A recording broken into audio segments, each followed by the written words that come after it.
The girls are fighting. I mean, not really the girls, more like their fan bases. But let's get into the Billie Eilish and Taylor Swift beef. This was something that I considered not even making a video for, but it seems to just be snowballing and snowballing into something I think is going to get out of hand very quickly. So might as well make a video on it. Now before we get into this, I want to draw your attention to a couple of photos. Boom, boom, boom, boom. And also some room decor in here. Yeah, yup. She's on my wall. Billie's on my wall too. There's Billie again. We got her there. We have the clock here. We have those things over here. We have a Billie up there though. Billie.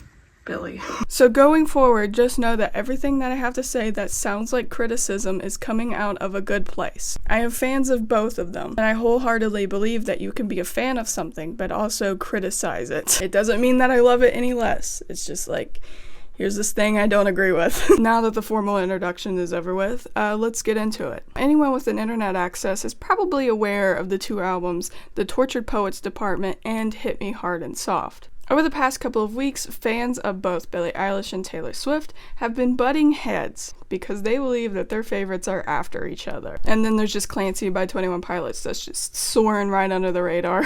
Now the Billie Eilish fans seem to be fighting back in a response that was first started by the Swifties. The Swifties claim that there have been a few moments where it seems like Billie is trying to shade Taylor. I will go over a couple of those events now, debunking each one. Now leading up to this, Billie has given no indication that she has anything towards Taylor Swift, and in fact she has nothing but praise for her. Picture to Burn, which I don't know, I don't know how this song came about, but I used to love this song when I was like 4. No, probably older than that, probably like 6 or something. I loved this song back then because I thought it was so badass, and I thought it was so like cool and like mean, and yeah, I just loved it. I didn't know it was Taylor Swift until this year. Now me and Billie are the same age. Odds are, just like me, she grew up with Taylor. So nothing up until this point has Billie said anything that's like, I hate her, she's awful. But one of the points that Swifties bring up is Billie's statement about how wasteful vinyl variants are. Let me just say, no names were actually mentioned in this post. But because Taylor Swift is so infamous for releasing an absurd amount of variants, some people were quick to believe that she was trying to shade Taylor. A little later on, Billie put on her Instagram story that she was actually calling herself out, and it was really no one in particular. Billie Eilish has always been environmental friendly. That's not something new. It's not like she was purposely calling that out just to be shady towards Taylor. She's always been aware of the environment and does what she can to reduce waste. Which she herself is aware there's only so much you can do when you are a musician. Like, when you go on tours and you release merchandise and you sell vinyl, it is kind of hard not to create waste. At least Billie does what she can, and she has been doing this for years. Now, there were some people who wanted to call Billie Eilish a hypocrite after these statements because she did release vinyl variants. But on the website, you can see that her vinyl is from 100% recycled materials. So I guess there was an attempt to be slightly more environmentally aware. Another thing that Taylor Swift fans seem to be honing in on is Billie criticizing 3-hour shows. Oh, okay, interesting. Are you going to put every song on Hit Me Hard and Soft on the set list when you perform? See, I can't do that. This is the worst part about mixing the two. My show would be like 1,000,000 years long. I'm not doing a 3-hour show. That's literally psychotic. Nobody wants that. You guys don't want that. I don't want that. You know what I'm saying? I don't even want that as a fan. My favorite artist in the world, I'm not trying to hear them for 3 hours. You know what I mean? It's far too long. No, you don't want that. I promise to God, you don't. Now, to me, when I hear this clip, it sounds like she's talking about herself. And once again, no names were dropped. But if that's not enough for you, Billie Eilish has talked about the Eras Tour before. And unlike this clip, she has nothing but praise, going as far to call Taylor Swift an untouchable superstar. With that being said, would you like to know what Taylor Swift has done during the release week of Hit Me Hard and Soft? When she did all of these things, during the release week of Hit Me Hard and Soft, the Tortured Poets Department had been released for about 5 weeks now. But during this time frame, Taylor Swift had shipped out signed and special edition of her CDs. She had released a Fortnite remix, 3 digital versions of the album with voice memos. She released 3 versions of the album with live versions. This seems like an insane move for an album that has been released 5 weeks. So this is when the Billie Eilish fans started to pick up on,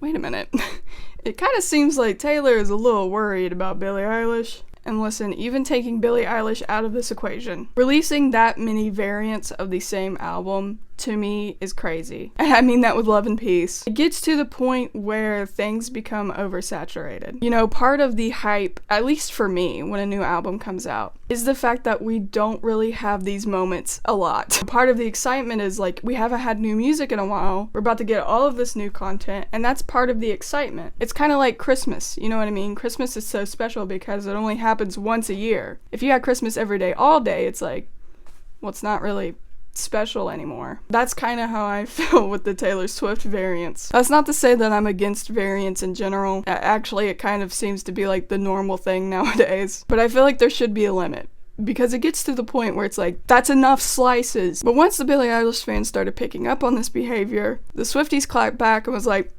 actually, it's Billie the one that's trying to block Taylor Swift. During the release week of her own album, Billie Eilish did release a remix, as well as 3 digital versions of her album. And that's it. Now, could this be in response to what Taylor Swift was doing? Sure. If I was in Billie's shoes, I'd probably be doing something like that too. I don't think it's fair to say that one's being manipulative and greedy, and not the other one, that had done significantly more 5 weeks after her album dropped. And since then, this is just some of the comments that Billie Eilish has been receiving. And like, for what? Because she did the exact same thing Taylor Swift did, just at a less degree? If Taylor did do all of this in response to Billie Eilish and did try to keep her from the #1 spot, which I'm not saying yes or no, but let's just say hypothetically she did do this on purpose. It is highly disappointing considering she said this for an award that was about Billie Eilish. Right now, your future Woman of the Year is probably sitting in a piano lesson or in a girls' choir. Today, right now, we need to take care of her.